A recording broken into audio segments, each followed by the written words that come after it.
नमस्कार, आदाब, सत श्री अकाल। स्वागत है आप सभी का आपके अपने यूट्यूब चैनल पर।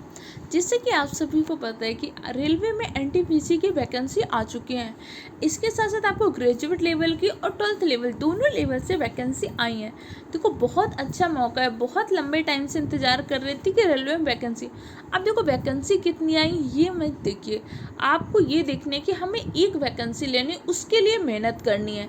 तो सबसे पहले अगर आप युद्ध में लड़ने जा रहे हो तो आपको शत्रु की ताकत का पता होना चाहिए कि नहीं।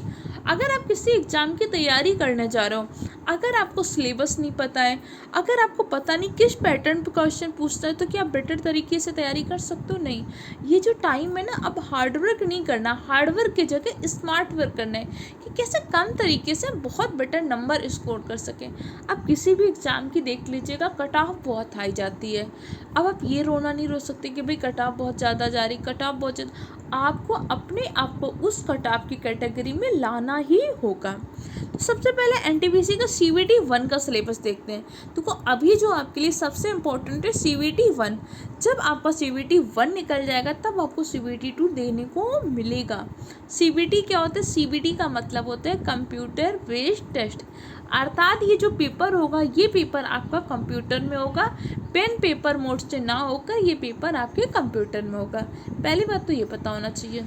अब दूसरी बात, हमारा CVT 1 का सिलेबस क्या है? तो देखो, CVT 1 में 30 नंबर कवर करेंगे आपके मैथमेटिक्स को, और 30 नंबर से आपके रीजनिंग के क्वेश्चन आएंगे। 60 नंबर में आपके मैथ और रीजनिंग आएगी, और 40 नंबर में आपकी आएगी जनरल अवेयरनेस, GK और GS से क्वेश्चन।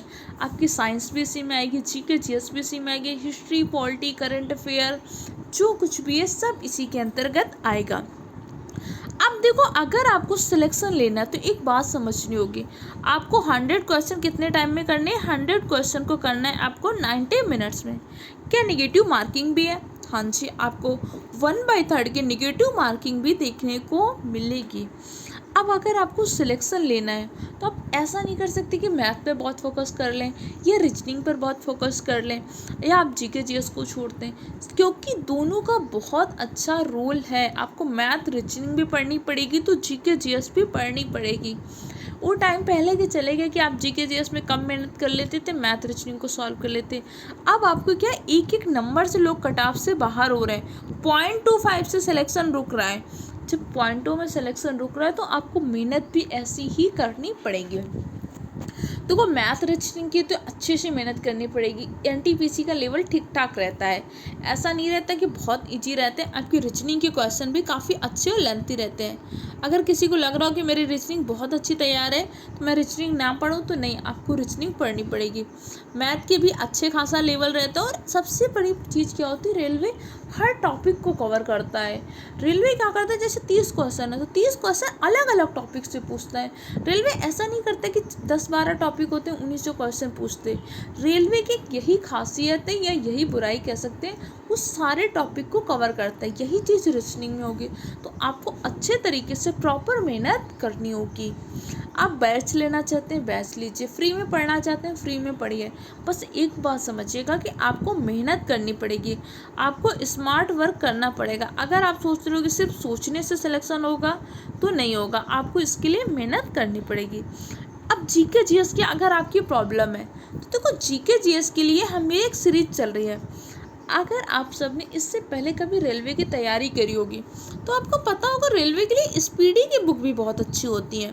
तो अब रेलवे के लिए आपके चैनल में 2 क्लासेस चल रही हैं। एक तो अभी हम क्या कर रहे हैं, बेसिक पॉलिटी को डिस्कस कर रहे हैं। उसमें पूरी 0 लेवल से लेकर एडवांस लेवल तक की पॉलिटी के इंपॉर्टेंट पॉइंट डिस्कस कर रहे हैं। अगर आपने उस पॉलिटी को देख लिया तो उससे बाहर क्वेश्चन पॉलिटी के नहीं जाएंगे। तो एक तो आप उस क्लास को देखना स्टार्ट कर दीजिए। दूसरा, स्पीडी की बुक आपके लिए इंपॉर्टेंट होती है, तो इसके लिए स्पीडी की GK GS की बुक अभी चल रही है। पहले हम स्पीडी GK GS को कवर कर लेंगे, पेज बाय पेज हर एक पॉइंट को। और सिर्फ कवर नहीं करें, वो आपको याद कराने की जिम्मेदारी मेरी है। बस आप वीडियो को सुनते जाइएगा। आप जब लगातार क्लासेस देखेंगे, हम हर चीज़ को बार बार रिपीट करेंगे तो चीज़ें आपको याद हो जाएंगी। इसी के बाद हम स्पीडी साइंस को पूरा यूट्यूब पे कवर करेंगे। तो ये 2 चीज़ें आपके जीके जीएस के लिए बहुत इंपॉर्टेंट हो जाएंगी। तो आप चैनल को सब्सक्राइब कर लीजिएगा अगर पहली बार आए हैं, क्योंकि आपको सारी चीज़ों के नोट्स मिलेंगे।